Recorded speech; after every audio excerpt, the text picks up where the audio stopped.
Maths foundation के physics के class में आप सभी का स्वागत है।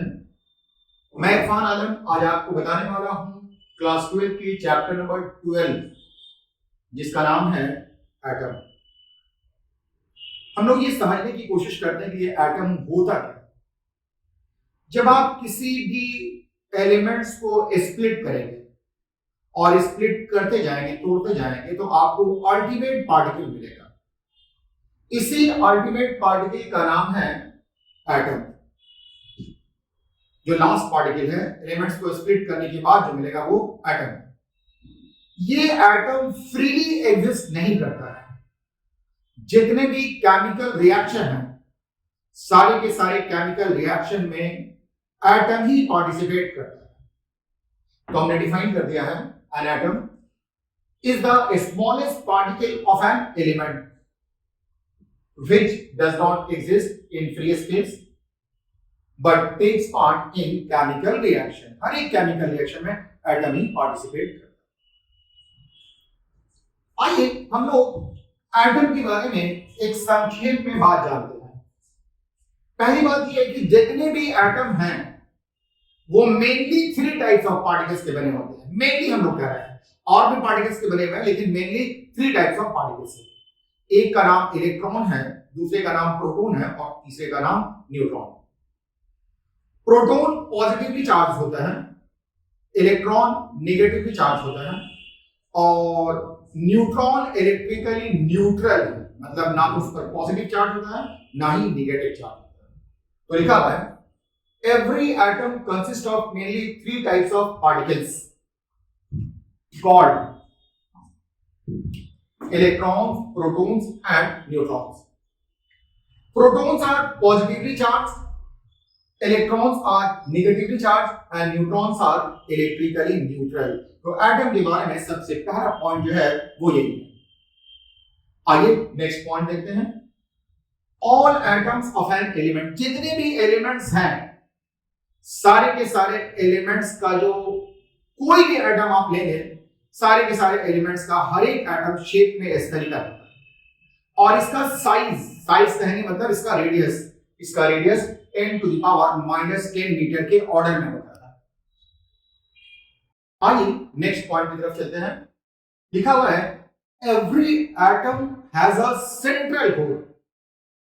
किसी भी एलिमेंट्स के एटम को आप देखेंगे तो उसमें एक सेंट्रल कोर होता है। जिस सेंट्रल कोर में एटम का लगभग पूरा का पूरा मास और पूरा का पूरा पॉजिटिव चार्ज कॉन्सेंट्रेटेड रहता है, इस सेंट्रल कोर को न्यूक्लियस के नाम से जाना लिख दिया मैंने।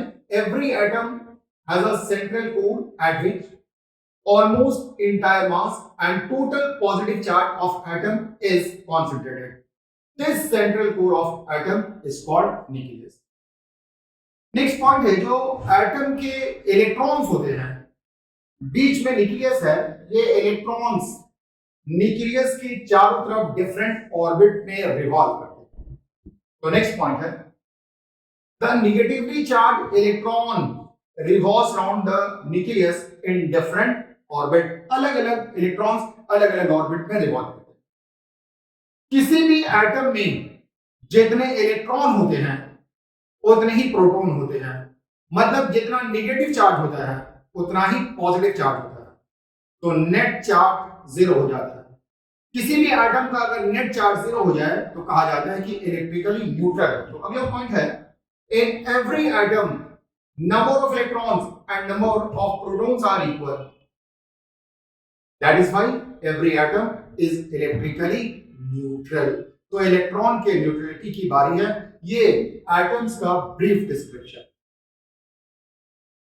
तो हम लोगों ने देख लिया कि कोई भी atom mainly 3 types of particles से बना होता है। इन पार्टिकल्स का नाम है इलेक्ट्रॉन, प्रोटॉन एंड न्यूट्रॉन। अब हम लोग ये एक ब्रीफ डिस्क्रिप्शन जानेंगे इलेक्ट्रॉन के बारे में, प्रोटॉन के बारे में और न्यूट्रॉन के बारे में। तो हम लोग शुरुआत करते हैं इलेक्ट्रॉन से। तो अगर इलेक्ट्रॉन की बात की जाए तो इलेक्ट्रॉन का जो डिस्कवरी है वो एक साइंटिस्ट है जिनका नाम है जे जे थॉमसन। जे थॉमसन ने इलेक्ट्रॉन को 1847 में डिस्कवर किया। तो मैंने लिख दिया J Thomson discovered electron in the year 1847। Electron पर जो चार्ज मेजर किया गया है, ये चार्ज मिलिकन नाम के साइंटिस्ट ने मेजर किया था अपने एक एक्सपेरिमेंट से, जिस एक्सपेरिमेंट का नाम है मिलिकन-ऑयलड्रॉप एक्सपेरिमेंट।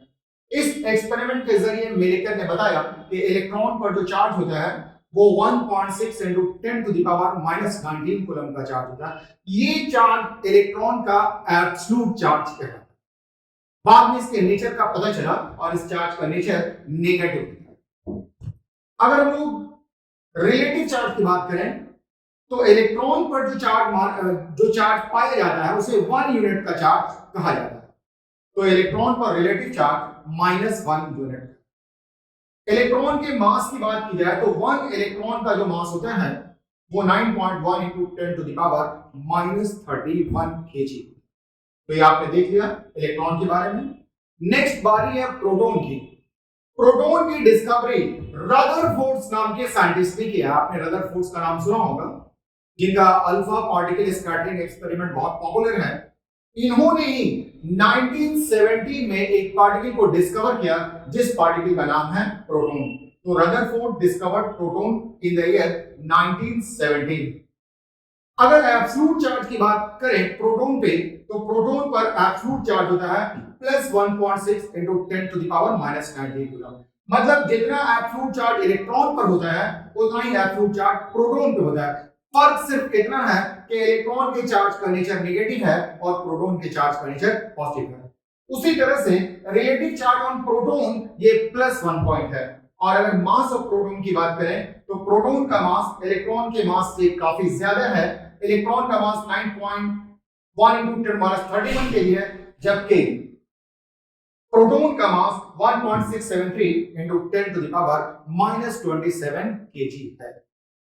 तो हम लोगों ने प्रोटॉन एंड इलेक्ट्रॉन का ब्रीफ डिस्क्रिप्शन देख लिया है। थर्ड में हमारा है न्यूट्रॉन। न्यूट्रॉन की डिस्कवरी 1932 में हुई है और इसे डिस्कवर करने वाले साइंटिस्ट का नाम है जेम्स चैडविक। तो हमने आपको बता दिया James Chadwick discovered neutrons in the year 1932। अगर आप न्यूट्रॉन पर चार्ज की बात करेंगे तो ना तो इस पर पॉजिटिव चार्ज होता है ना ही इस पर नेगेटिव चार्ज होता है, मतलब इसका नेट चार्ज 0 होता है। और जिस किसी का भी नेट चार्ज 0 हो तो उसे इलेक्ट्रिकली न्यूट्रल कहा जाता है। तो न्यूट्रॉन इज इलेक्ट्रिकली न्यूट्रल। अगर मास के बारे में बात करें तो मास ऑफ न्यूट्रॉन का मास होता है 1.675 into 10 to the power -27 kg। अभी थोड़ी देर पहले मैंने आपको बताया था प्रोटॉन का मास, और बताया था कि प्रोटॉन का मास होता है 1.673 होता है into 10 to the power -27 kg। तो इन दोनों मास को कंपेयर करेंगे तो आपको पता चलेगा कि mass of neutron is slightly more then mass of proton. Proton के मास से न्यूट्रॉन का मास थोड़ा सा ज्यादा।